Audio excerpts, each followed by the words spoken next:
ملګرو حیران خټک یم او جاوید صاحب ته راغلی یم.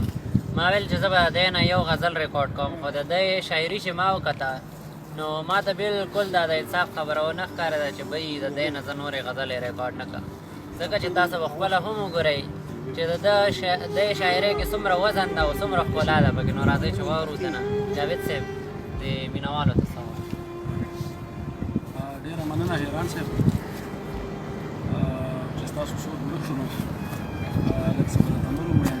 جی بلکل د غزل نه مخکې یو څو شعرونه تاسو ته زه ډالۍ کوم. جی خیر دی خفه رانه اوسېږه خو د کلي مه ځه.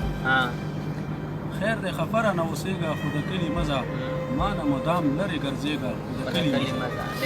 خیر دی خفه رانه اوسېږه خو د کلي مه ځه، ما نه مدام لرې ګرځېږه خو د کلي مه ځه. نو ما ژړوه خیر دی ژړا کې هم قرار دی زما، ما ژړوه خیر دی ژړا کې هم قرار دی زما، یاره رقیب سره خندېږه خو د کلي مه ځه. ما ژړوه خیر دی ژړا کې هم قرار دی زما، یاره رقیب سره خندېږه خو د کلي مه ځه.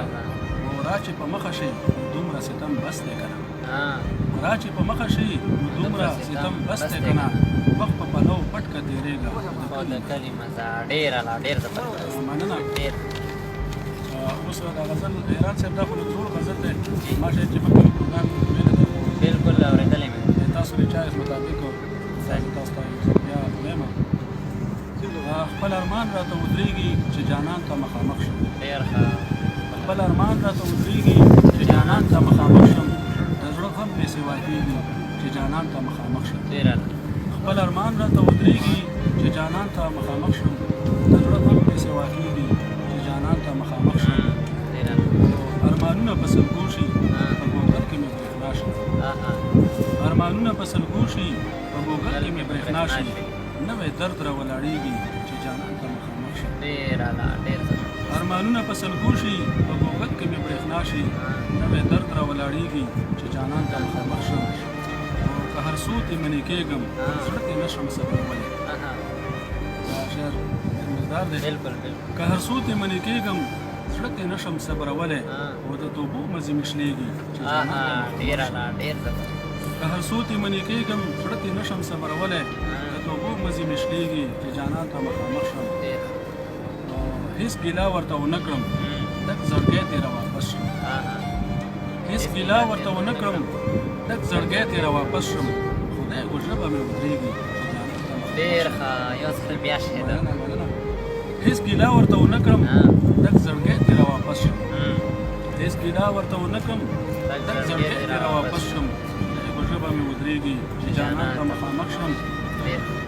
چې پردي کتل کړي ډېر خفه شم خدایه، چې پردي کتل کړي ډېر خفه شم خدایه، او په چړو مې زړه غوږېږي چې پردي کتل کړي ډېر خفه شم خدایه، په چړو مې زړه غوسېږي چې جانان ته مخامخ شم. چې پردي کتل کړي ډېر خفه شم خدایه، په چړو مې زړه غوسېږي چې جانان ته مخامخ شم. او مقصد حیران صاحب ای جاویده بس نور نظم د هغه بې وفا درته، ای جاویده بس نور نظم د هغه بې وفا درته، و زما حال پورې خندېږي چې جانان ته مخامخ شم. ډېره مننه. ای جاویده بس نور نظم د هغه بې وفا درته، ای جاویده بس نور نظم د هغه بې وفا درته، و زما حال پورې خندېږي چې جانان ته مخامخ شم.